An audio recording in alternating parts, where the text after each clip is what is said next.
Who is your daddy? I am your father. You fathers will understand. My father taught me many things. I got an idea. How about you all sit there quietly while I make dad noises?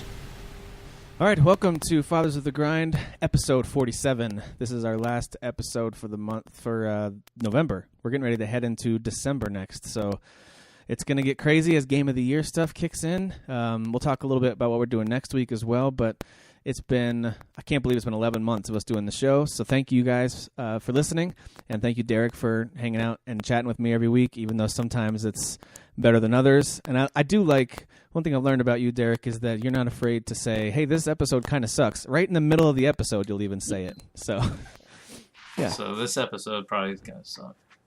Yeah, you're already calling it. Thanks, buddy. No problem. So, again, my name is Tim Nestor. I'm here with Derek Teague, and we are happy to be a part of your weekly routine. I know some of you download every Sunday night, Monday morning, and listen on the way to work, or maybe while you're at work, depending on the type of job you have. So thanks for your support. Thanks for tuning in every week. So we got some exciting stuff coming up, but we're going to talk about all that in a minute. But first, Derek, I want to find out from you, what video games have you been playing over this past Thanksgiving week? Well, I continued Mass Effect 2, although I wouldn't say I've slowed down, but I've kind of put it on the back burner as we get closer to a certain game that we're going to talk about soon, so I won't even bring it up because I'll just start talking about it. So I was like, maybe I should slow down because I got through Mass Effect in like 14 hours. It really didn't take long at all. And I was overpowered. I probably could have even pushed through faster if I would have just skipped more side stuff. But Mass Effect 2, I'm trying to get like the perfect ending or the good ending or whatever. And so I have to not only unlock all the characters, but I also have to do their side stuff to get them to like me. And then I have to build up my ship. So I have to do like what I would consider in that game a lot of grinding, even though in JRPG it's not much grinding compared to like JRPGs. So I kind of slowed that one down, and I actually hopped back into Dishonored 2. And the reason I left it is because I liked it. I just got to a part where I was like, oh, like, I don't know. I think you know how I get, where I'll just run into something and I'm like, I don't even feel like figuring this out. And it's this is That's why you love puzzle games so much, right? Huh? That's why you love puzzle games so much. You just love that kind of stuff. Yeah, and I'll talk about that in a second too. But I got to a part where you're going into this guy's mansion. Again, I won't mention his name or anything like that. But basically his mansion is one big puzzle. It's just a puzzle. It shifts and all this stuff, everything, and I don't have a good sense of direction, so if I change something, I don't remember where I changed that, what changed, blah, blah, blah. I get confused. So once I got to that part, I was like intimidated by it, and I was like, I don't feel like doing this. I'd rather just play Mass Effect. Long story short, I've decided to come back. I got through that part pretty quickly. That was mission 4. I decided to go ahead and do mission 5. I got through that really fast. And I'm not like speeding through it. I'm actually running into the people I'm supposed to assassinate faster than I realized while still exploring.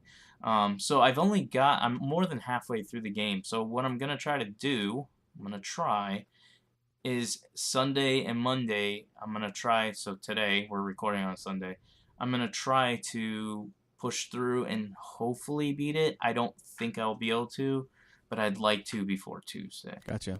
Well, quick confession from me. I have myself. played Mass Effect 1. It was so long ago, I barely remember it. So when you guys say names, like when we were on the NGR podcast, you guys were talking about names of characters. I was like, I forget which alien race that guy is. But I never did finish Mass Effect 2, and I've never even played at all Mass Effect 3. So I've played through the first one a long time ago. Officially hate you. 2, I played some of it, and I did like it. I liked what they did with the combat. It's one of those things that was so long ago, I can't remember the reason for not finishing it. I couldn't tell you. I can't remember if I even owned it. Maybe I borrowed it. It is, to me, a longer game. Because there's more, I think there's more characters. I'm just doing this off the top of my head.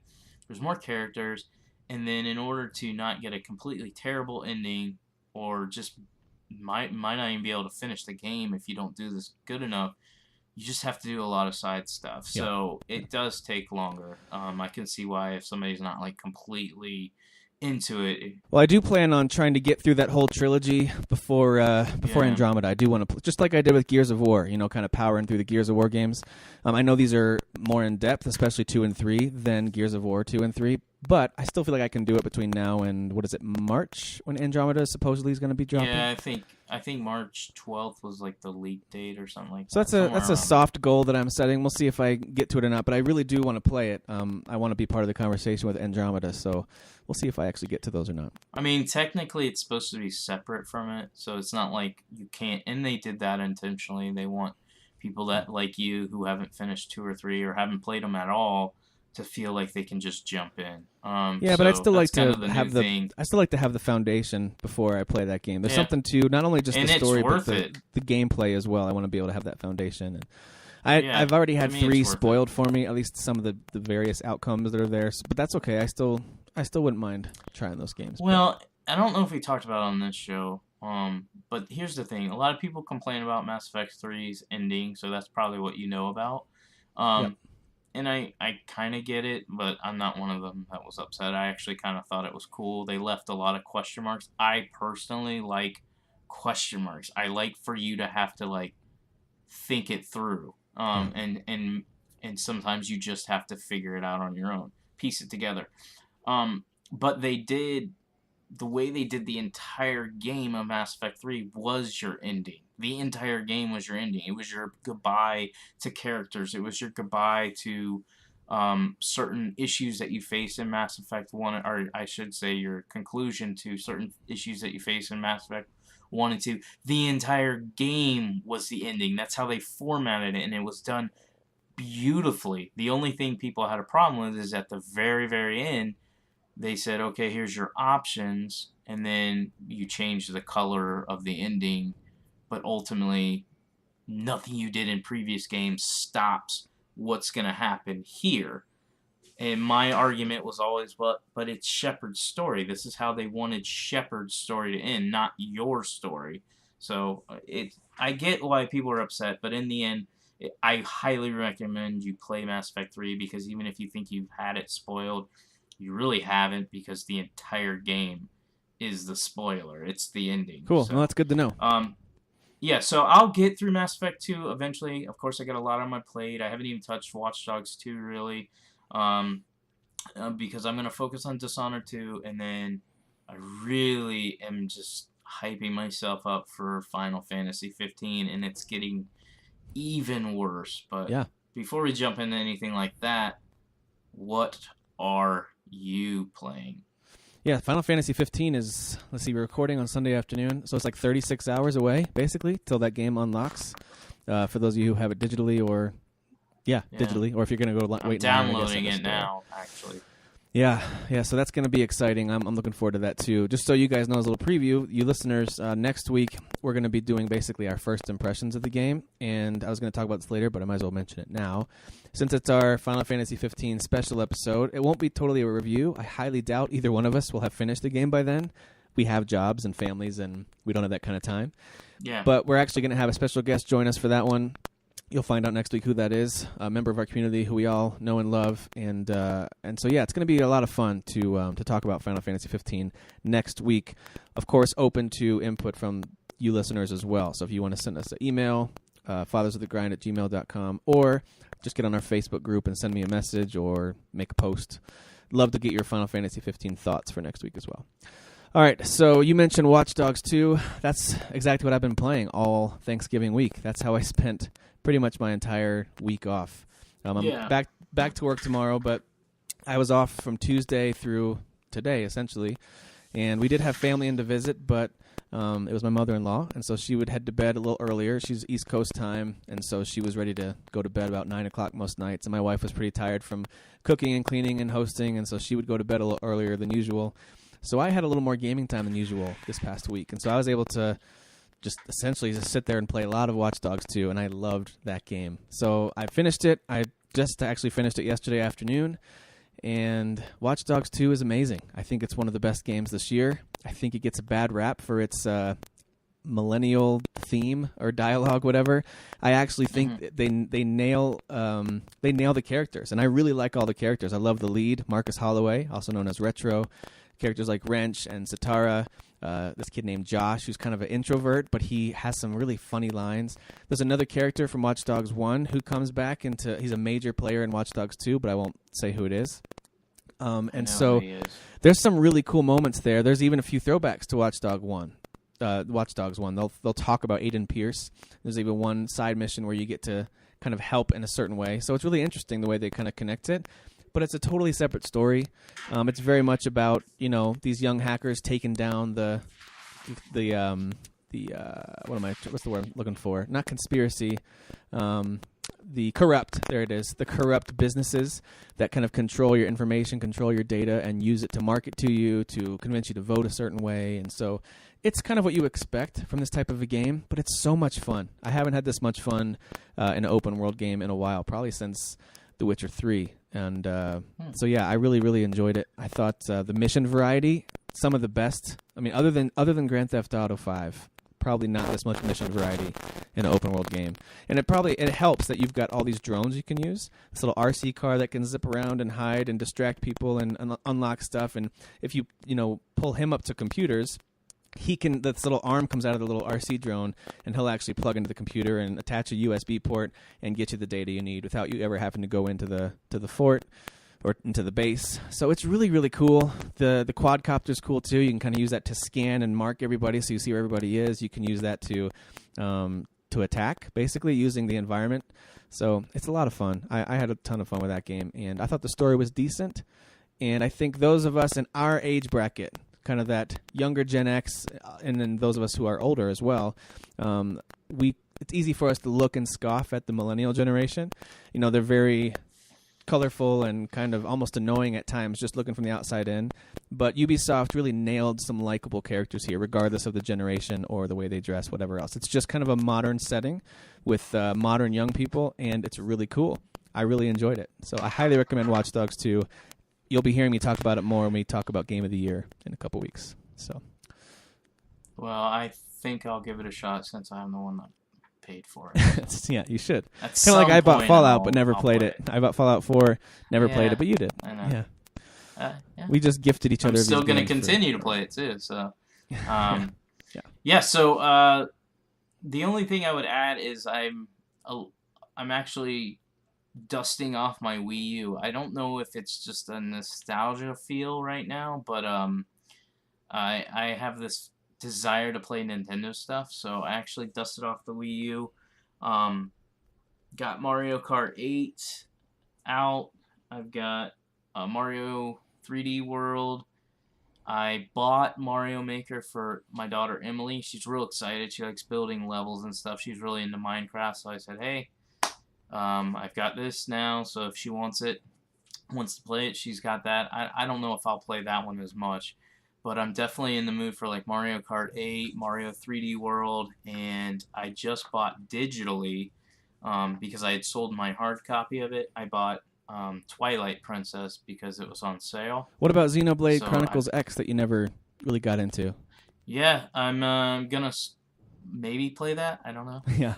I still have Tokyo Mirage, which I would actually rather play that than Xenoblade. Gotcha. Xenoblade is like a Japanese version of The Witcher 3, and that makes it not as good because it's Japanese and I'm racist. But it's just so overwhelming. It's huge. It's like a big commitment. Witcher 3 is a big commitment to jump into. Yeah. Exactly, but Witcher 3 was one that I was willing to commit to because it was a new release, and I had a just strong desire to play it. And while I had that for Xenoblade, it also came out around the time, because it came out last December, so it came out right after all the big November games hit. Fallout 4, all those games released, and here's Xenoblade coming in. And so I didn't really even invest any time. So at some point I will. I actually... I have my Xbox One external drive, and I don't use it for my Xbox One anymore because I have the Gears one that has 2 terabytes of internal drive, so I'd rather have that and not even bother with the external. So I actually plugged that into my Wii U today, and I'm downloading everything I've bought. Praise the Lord. Finally, I'll be able to play Xenoblade without it crashing. And I'll have all my Zelda games downloaded. That means I can stare at the menu screen whenever I want. So yeah, the way I've got it set up, because I've got it on my 4K TV, all I have to do to play it is switch out the HDMI port with the TV one, or with my cable box. So it's not a huge inconvenience like it was before. That's why I wasn't playing it. It wasn't really hooked up. And now I've got it all set up where it's nice. If I feel like playing, I can play it. Nice. Yeah, no, you just mentioned 4K TV, so I wanted to let you know I did actually pull the trigger and purchased sweet. a Samsung tell me 4K. this. Yeah, so I pulled the trigger last night, actually, so I should be able to go pick it up on Wednesday from Best Buy. They had an equivalent deal to Dell, and I get the points for being, the My Best Buy customer member, whatever. So yeah, I'm going to get that on Wednesday. That doesn't mean that I'm guaranteed to get both a Pro and an S, but I'm assuming at one point I won't be able to hold out any longer. I'll have to get one of them to see the true 4K gaming at some point. So, and the deals on them are fantastic, especially for the S. So I'll get there. I will get there, but for right now, I'm just happy to have a new TV. The TV that I have now, it's been serviceable. It's been fine. But I think this is going to be such an upgrade because I have an old Samsung. This thing weighs a ton, and the screen's pretty clear. It works pretty well. I was going to tell you up here, but yeah, I'm excited for 4K. If I would have known you were gonna if I would have known you were gonna definitely pull the trigger, I would have told you last Wednesday. I think it was Tuesday and Wednesday. GameStop was actually giving you 50% bonus on consoles. They never, just so you know, they never do percentages on consoles. They have a flat rate and they never adjust it. So what they did is they dropped the flat rate just a little bit. They didn't drop it, where it just made it the same. They dropped it just a little bit, and then they were giving you 50% bump up. So if the console was worth $120, you got $180 for it. Yeah, that's not bad. So, yeah. Yeah, you could have. Yes, I'm not sure how I'll do the upgrade yet. I think I'm going to tackle that later. Whether I sell it to a friend or sell it online or try to trade in, I'm not sure yet how I'm going to do that. I did upgrade my PS4 hard drive to the 2 terabyte, and so I'll have to do some work to make sure I get a 500 put back in there if I'm going to trade it in. I can't trade it in with a 2 terabyte. That's true. That's one of the reasons why I didn't trade in my original one that I had the 2 terabyte hard drive, because I bought like a big hard drive, one that doesn't actually fit the PS4, and then use the I don't know what it's called anymore, the Nyko like H hard drive installer or whatever. Anyways, it allows you to buy cheaper, bigger hard drives to put in your PS4. That doesn't, I don't think it works on my Pro, and I don't even want to open up my Pro and try it. So I just left it in there. That means I can't trade it into GameStop because it's modified. So I just decided to, hopefully Jesus won't get mad at me for announcing this, but I'm just going to give it to my church. And I'm just going to use it for the youth group. They got a free 1080. Yeah, they get a free 1080p TV, and so it's just sitting in the youth room. And I'm like, well, I have this extra PS4. I'll just bring it in, and then whenever I want to bring VR in and let the girls play with the VR and some of the younger kids play with VR, they'll have the PS4 set up. So it'll be pretty cool. Nice. That's good. Yeah, I'm not sure what I'll do with that yet. I think based on what we're talking about and based on what I've seen, the fact that I didn't do any modifications to my Xbox One, I think I'm much more likely to upgrade to an S in the near future. Plus, the bundle prices for the S are astronomically better than the Pro right now, at least. So I'm much more likely to upgrade to an S than I am to a Pro in the near future, but we'll see. I haven't decided exactly how that's going to play out. Plus, we also have the Switch around the corner. We're going to have conversations about that because... And I'm not a Sony pony, but I think the Pro is easily... It depends on what you put more weight on. If you're like, look, I really, really want ultra high def disc movies, then of course the Xbox One S is the one to go with because you're putting more weight on movies, and that you have right there. But if you bought this TV because you're like, yeah, we'll watch shows and everything, but I don't care about the 4K and the shows, I care about the 4K and the games, then it's quite obvious what you need to do, and that's get a PS4. Okay. All right. We'll talk about that. That's good to know. Other holiday purchases, I did end up tracking down a $99 new Nintendo 3DS. Walmart eventually put them back up for... They put them back up for pre-order on their website. I didn't actually go to the store to look for one. I was too scared.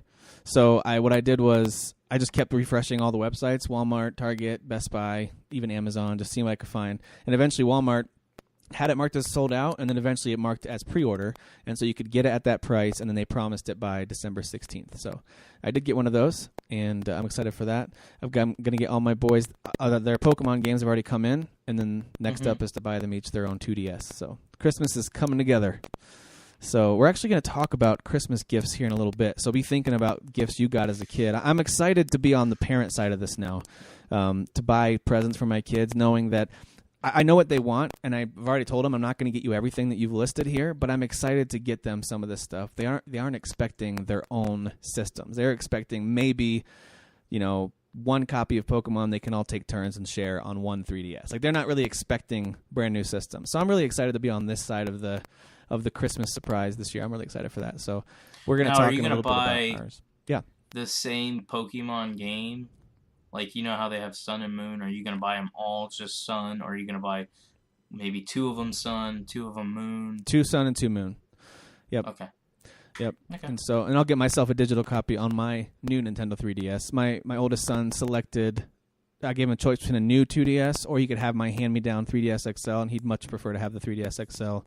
He loves that thing. So anyway, Christmas is coming together, and we're going to talk about our past with Christmas as kids here in a few minutes. But before we do that, one other game I'm playing a little bit, I just barely scratched the surface of it, was ReCore. That was $15 on sale on the Microsoft Store website. So, and I know it was, I think, 20 if you actually looked in the Xbox Live store. But on the Microsoft Store website, it was down to 15, which was an incredible deal. For digital or hard copy? It was for digital. So I ordered ReCore and Gears of War 4 combined for $45 on the Microsoft Store. That's a good deal. So it was a good deal. So I played ReCore for not very long. I got booted off the TV shortly after I fired it up, but it's very cool. Visually already, I can tell it's a better looking game than what I was told, based on reviews and stuff. So it looks pretty cool. It's got kind of a charming aesthetic to it. It kind of reminds me of the opening scene of Star Wars Episode 7 when you've got, or opening couple scenes, when you got Rey out in the desert, and she's collecting technology and stuff. It's kind of got that same vibe to it. And then I did a couple of battles where you're running around shooting. It does have auto aim, like an auto lock on, which so far in the opening level made the game super easy. But it didn't mean it's not going to be fun. So I'm looking forward to playing that some more. That might be a nice kind of lightweight game in between Watch Dogs 2 and Final Fantasy 15. So I'll play that for a little bit. Yeah, I liked it. I just didn't play it a lot. So it'll be something I'll have to go back to. Yeah, I want to make sure I'm trying to give most games from 2016 at least a try if I can. So when we do get into our Game of the Year conversations, even if I have to say, hey, I can't rank this one, but I can tell you my experience with it, I'm trying to experience all of them at least a tiny bit if I can. It'll be impossible for all of them. Like XCOM 2 is a game that I won't be able to try at all. I don't have access to it, but I also don't have time to give it a shot. But I do plan on trying out Dishonored 2 and Gears of War 4 at least for an hour or two each, just so I have a taste of each one before we start picking our games of the year. But yeah, and we've also, the way we're doing the awards, and one of our awards is best 2015 game that you played in 2016. Right. Because Yep. I've already said it on the show. There's been several games I've played. Like, I played a little bit of it in 2015, but I didn't get into it until I played in 2016 and then actually finished those games. And I would have easily put them in my top 10 and maybe even top 5 for some of them. Yeah, like Metal Gear Solid 5, I think for sucked. you was one of those this year that you went back to and you're like, yeah, whoa. I mean, last year was loaded, so to say, it would have been top 3. But this year, it's probably my top 5 favorite games I played this year, except it can't count for this year. But it will be on my list for best games that I played from 2015 in 2016. So we'll do the same thing as long as our podcast keeps going. Because the reality is, I play a lot of games, but sometimes I'm just not in the mood for it. Yep. That's why I'm not putting a lot of pressure on Watch Dogs 2. I put it in. I won't go online and say it sucks. I've yet to say that. I've just said that it's not what I wanted, but I loved the first one. So I liked the dark, serious tone, whereas now San Francisco's this lighthearted, colorful, the cast of characters are also the same way, very colorful, very young, I should say. I guess I'm getting old. And so I was like, nah, not really in the mood for this. I'd rather focus on Dishonored 2 and other games. But I guarantee Yeah, the tone you of I'll Watch play Dogs next 2 is year. much more akin to Grand Theft Auto 5 than it is to Watch Dogs 1. That's why I thought I would like it. Because after I played Grand Theft Auto 5, I was like, I like Grand Theft Auto 5 now. So this game I'll like. So I'll probably play it next year, and I'll probably be like, yeah, I wish I would have played it. It would be top 10, blah, blah, blah. No, but tell you But what, it's not I gonna already be. did Watch Dogs 2. I've played it completely. I did almost all the side missions. But you do Dishonored 2, and that'll let me kind of skip one game for this year. And that way, when we talk Game of the Year, you can give us a lowdown on Dishonored 2, which I will, just like you with Watch Dogs 2. I'll get to it, but I just don't see it happening before. I think what we Game of the should Year. do, and I know there's only 2 of us, is last year when we started the show, I had my top 10, you had your top 10. But what we need to do is create a combination top 10. So we can have our own, that's fine, but then we need to talk it through and be like, no, Dishonored 2 is badass. I don't care that you didn't play it. It needs to be top 5. Like, that's the type of conversations we should have. And then you That'll would be be good. like, but Watch Dogs 2 is amazing. And I'll be like, no, it's trash. And then we can just fight. Yeah, that'll be fun. People can't wait to hear it. That'll be good. All right, so speaking of Game of the Year voting, that's going to begin this week. So, Derek, you and I, of course, can add our votes, but we are going to be each of us are just going to have one vote in the entire community. So whether we have 10 people vote or 100 of you that are listening like to get on there and vote, we're going to have a Game of the Year awards series of episodes starting on December, I guess it'll be 12th.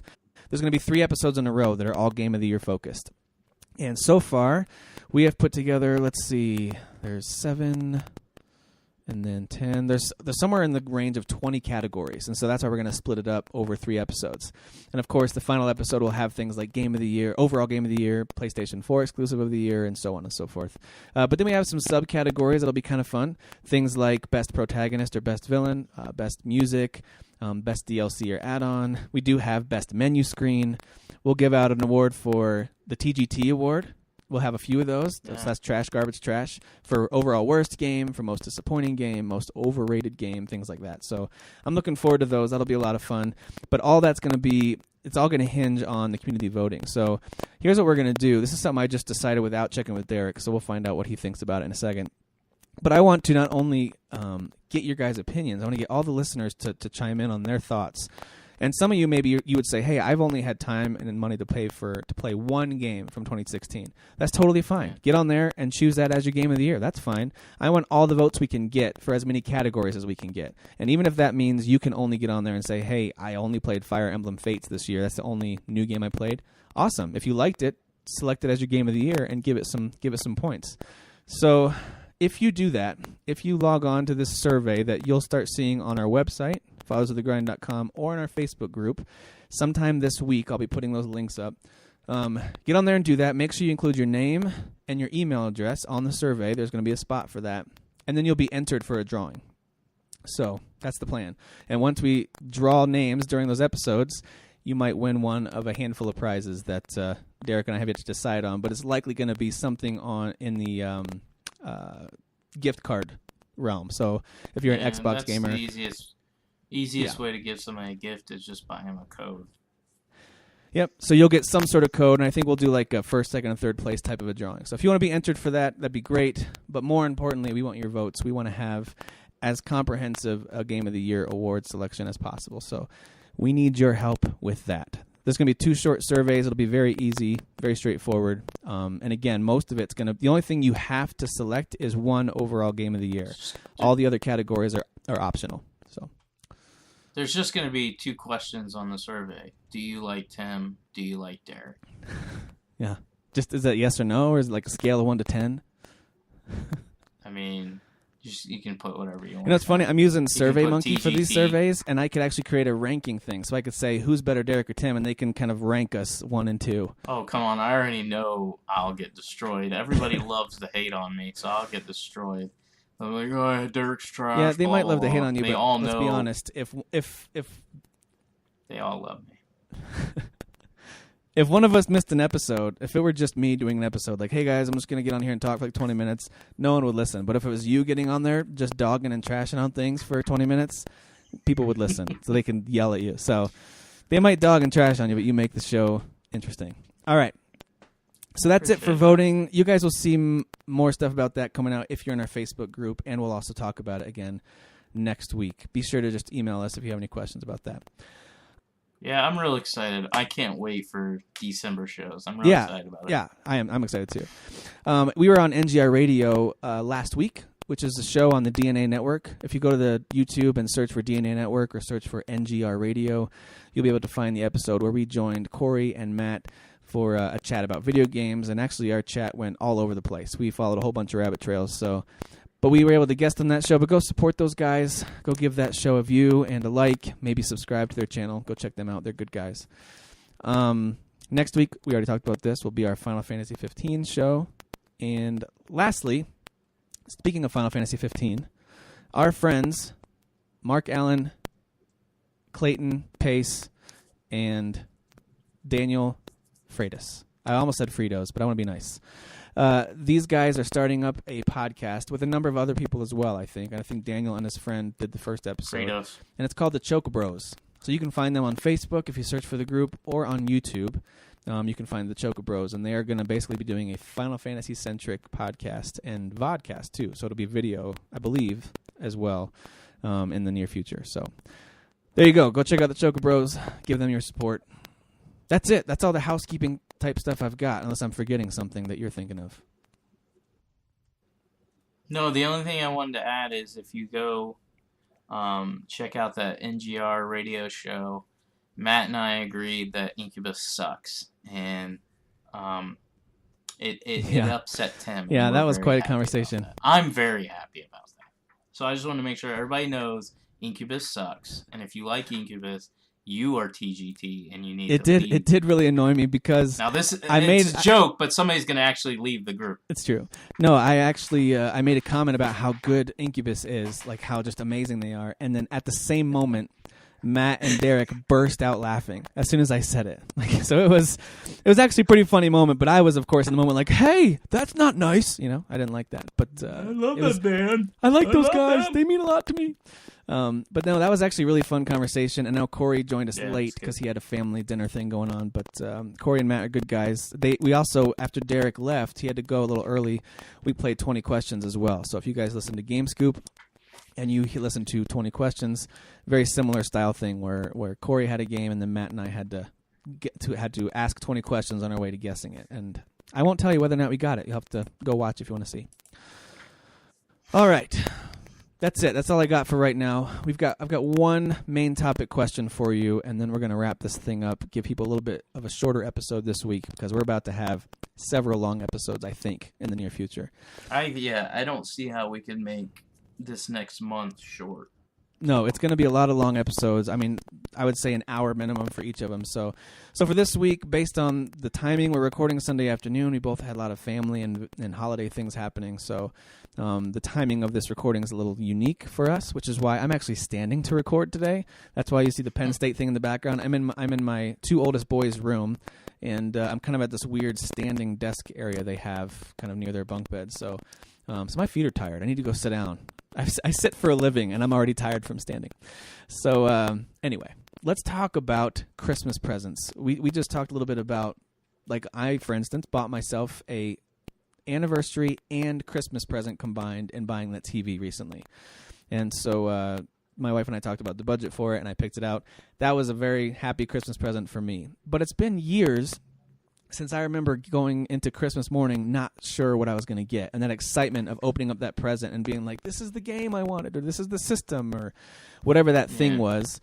And so I started to think back on my years of Christmas mornings when I got those video games that either I wanted or didn't even ask for, but they were just a surprise. So I was going to ask you, and I don't know if you have any off the top of your head that you want to share, but what kind of presents did you get as a kid that were video game related that really stick out to you as either really great or for some reason really bad and hilarious? What was your Christmas like in terms of video games as a kid? Well, I mean, my parents weren't like how I am. Like, for instance, my kids hardly even ask for video games because they own everything. Spoiled. But I remember when I was younger, I used to always that was always the top of my list. I've always been a big gamer, And so I'd always ask for, like, an NHL game or a football game. Or I remember one Christmas in particular. I don't know why, because I didn't have access to game media like I do now, but I would get like those EGMs and Game Pro. And I remember them doing previews, and maybe I don't know the exact release date of the original game, but I think I even saw a couple reviews on the original Twisted Metal. And I kept reading about it, and I became almost obsessed about this game, even though I'd never played it, and it was kind of outside of what I would normally ask for, because again, most of the time I'd ask for sports games. And I was like, I want this game. And I became obsessed like I was like with Mortal Kombat. And I remember the Christmas that whatever year it came out, don't remember, my mom actually bought this game for me. And it was the original Twisted Metal for my PlayStation. And I remember the first time I played it in and put it in and just started playing it, and I was just blown away. I played it all day long. And then I would go over to my friend's house, and we would put old school Collective Soul on and live, and we would just play that game all day long. We would just switch off, and we were trying to beat the game with every single character. So that's one of my biggest memories. I'm sure I have other ones. I remember getting NHL games and just playing them for hours and hours. But the biggest one that I remember on Christmas, because most of my consoles I got, like my PlayStation, stuff like that, that was done on my birthday. But for Christmas, Twisted Metal is the game that stuck out as like, oh, I got it. And it was everything I wanted. It's still my favorite Twisted Metal to this day. That's pretty awesome. Now, was that something that, when you think of playing Twisted Metal, do you kind of go back to that Christmas vacation year when you were playing with your buddy after getting it? Is that a memory that triggers for you when you think of Twisted Metal? Yeah, it triggers from that, but it also triggers from music. Like, I go back all the time and I listen to some bands that I used to love, and I'll put the music on, like maybe a specific CD, and that song or that CD will take me back to memories. Like, I was a big Jars of Clay fan, and so we would put on the Jars of Clay's first album, we would put that on, and we would just hang out and play games and talk about girls that we like. And so anytime I put that album on, it's that reminder of that life, like how we lived, what we were doing, what we were playing. And so yeah, Twisted Metal, and that's why I think in the beginning of the show when I talked about Nintendo, I think that's why I wanted to play Nintendo. I think it's this time of year is probably going back, if you look at my past gaming history, I'm sure God has a record of it, and he's probably like, yeah, December Derek likes to play Nintendo games. I get this like feeling like I'm like, I wanna play Nintendo games. Yeah. Yeah. And by the time January comes, I'll probably be like, I hate Nintendo again or something. But it's that feeling. I think your brain remembers things that you don't realize were happening in the past, and so I think music sparks that. I think weather for me sparks that.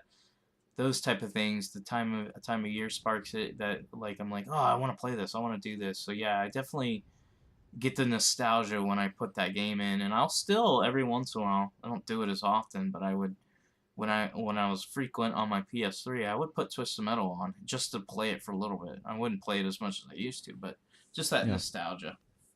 Yep. No, that makes sense. I actually had so my older brother got a Game Boy before I did, and we would travel a lot. We were missionaries when I was a kid, and my older brother had the Game Boy, and I had nothing. I think I had a couple of those little, just the little one-off handheld games, that have like one little game on it. But I didn't have a Game Boy, and he did. And I remember asking for one, but assuming I wouldn't get one because I knew they were expensive. And so there was a Christmas. I was probably like 10 or so, and I remember opening up a present, and it was the Game Boy game Speedy Gonzales, which, first of all, may or may not be a racist game. I'm not 100% sure about that. But I got the game Speedy Gonzales, and I remember being excited, but then thinking, this is great. I have a game that can only be played on my brother's console. This is dumb. Like, I have to ask him permission to play my game forever. And so my parents were laughing because I was excited but also upset. And I remember they handed me the next box. They had given it to me out of order by accident, I think. And, of course, got my own Game Boy, and that's where I first owned my own console of any kind. And so it was awesome. I was able to start collecting games, and I remember that very specifically because I played that we were visiting family for that Christmas, and I played that nonstop at their house, nonstop all the way home, and then nonstop when we got home.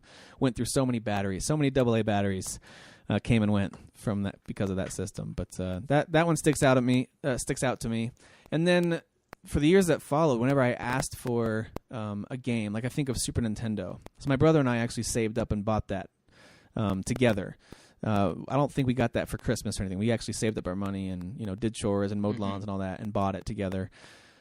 But then we did get games for Christmas in the years that followed. So I remember for a little while there, my parents were really nervous. I think they must have heard some preacher talk against the role-playing games or whatever. Something happened, and they were a little bit opposed to those games for a while, so they wouldn't get me anything that looked like it had too much magic in it.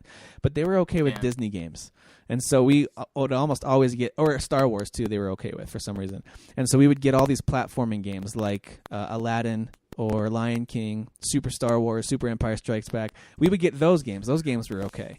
And I liked those. I remember like Christmas morning for me as a kid, firing up the Super Nintendo and playing some of these old classic side-scrolling platformers. To me, they were awesome. They were magical. I had no internet or critics to sit there and tell me how weak they are compared to the better platformers out there. I just enjoyed them because they were the games that I had. I didn't have that cynical mindset that many of us have now. I just enjoyed them. Like looking back on those games now, I still feel like they're good, even if they're not. I don't know. But then as I got a little older, got games like Star Wars Shadows of the Empire for the N64, which is by most accounts not a good game, but I put so many hours into that game. I beat it several times. I loved that game.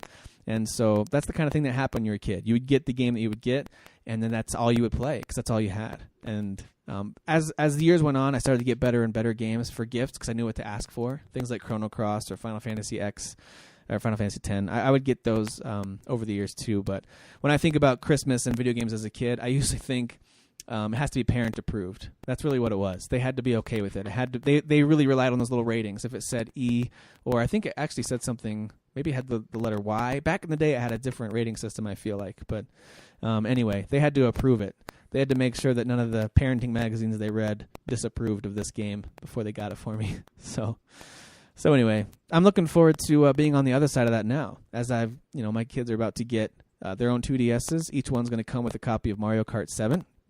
And then they're going to each get a copy of Pokemon Sun or Moon. So they're about to have a fantastic Christmas. So I'm excited to be on this side of it now, and hopefully in 10, 15, 20 years, they look back and are just as excited as, just as nostalgic as I am thinking back on it. But so anyway. Yeah, I mean, we're actually surprising. I don't know if we decided if it's going to go to one of the boys, or both of them, but we're getting them the new 3DS. We got one of them, the $100 one, the one you got. And then they won a bunch of Lego games, which I hate Lego games, but Eli is like obsessed with them. Like he's already beat Marvel, Lego, and then I bought him like a week and a half ago. I bought him Batman. He beat that in less than a week, and right now all he does is go over there when he's gaming and unlock characters. So now he's like itching for a new one. So I'll probably get him the Avengers game or something like that. So there's stuff I can still buy them that's outside of what I would buy, but in general, they have most of the stuff. And I won't buy Pokemon because that's trash. I do think the Lego games get a bad rap, though. I think they're, especially for kids, I think they're the perfect action-adventure starting type of a game for kids because it's so simple. You destroy everything, you collect Lego pieces. There's puzzles, but they're so simple. It's like, oh, you very clearly have to have a character with this power to unlock this door. So I think they do a great job with those games. Do I think they're great for us, the experienced gamers? No. But I think they are fantastic games for kids. So I think the Lego games that's a good pick for the kiddos. Yeah, Eli loves them, and I may even get the Lego Dimensions. He's really wanting that now, whereas before he was like, no, I don't want that. I'm like, but you love Lego. Why would you not want one that actually has like a bunch of different Lego games built into it? And he's like, no, I don't want it. But now, you know what game I got really close to pulling the trigger on? I thought about maybe getting one copy and letting them share it, but I'm curious about Mario Maker 3D because that's coming out in the 3DS, I think, this coming week or next week maybe. December 2nd, I think. That intrigues me. I know that it's going to be... It's got less functionality than the Wii U version, and I think we might have talked about this, how it's going to have less online functionality, but it's going to come with all the built-in tools to create your levels and you can play your own levels that you build. So I've thought about maybe getting one copy and letting the boys share it, where they can all just create levels and then play each other's levels. I might, but anyway, I digress. I would do that. What's that? As long as you're just buying one copy. I would do that, just buying one copy. In fact, I might do that now that I'm getting them a 3DS. Even though this is so stupid, I've owned 3DSs before, and they never use them. Now they're like, I want a 3DS. I'm like, oh, gosh, so dumb. Just sold mine, you idiots. Yeah. The one thing I do run into, I don't know if you hit this too, is sometimes our kids prove to us that they don't take care of even the little things we get them. And so I'm nervous about getting them each their own, higher quality electronics device, especially when I think towards middle school and high school, things like phones and whatever else. So this will be a good test for them. I mean, their ages range from 5 to 9, so they're still quite young. That's why the 2DS is perfect for them. So we'll see how they take care of them this time around. I did get them old DS Lites back in the day, and I remember this was 2 Christmases ago. So one of the twins, he had just turned 4, and he decided that the best place to play this new DS system of his was in the bathroom, which I don't disagree with him inherently. But when you drop it in the toilet right after going, it doesn't work as well as you might think. So we dried that thing out. We tried doing everything we could to fix it, and it didn't work anymore. It was dead. So hopefully that doesn't happen this time around. All right. Well, that's it. That's all I got. I'm looking forward to Christmas time. I'm really looking forward to Game of the Year discussions with you and debates. It sounds like we might have some debates on our hands, which will be a lot of fun.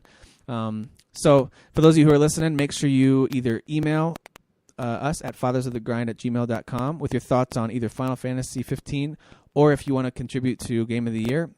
You can also find those links for those surveys on our website and in our Facebook group. They'll be up sometime this week.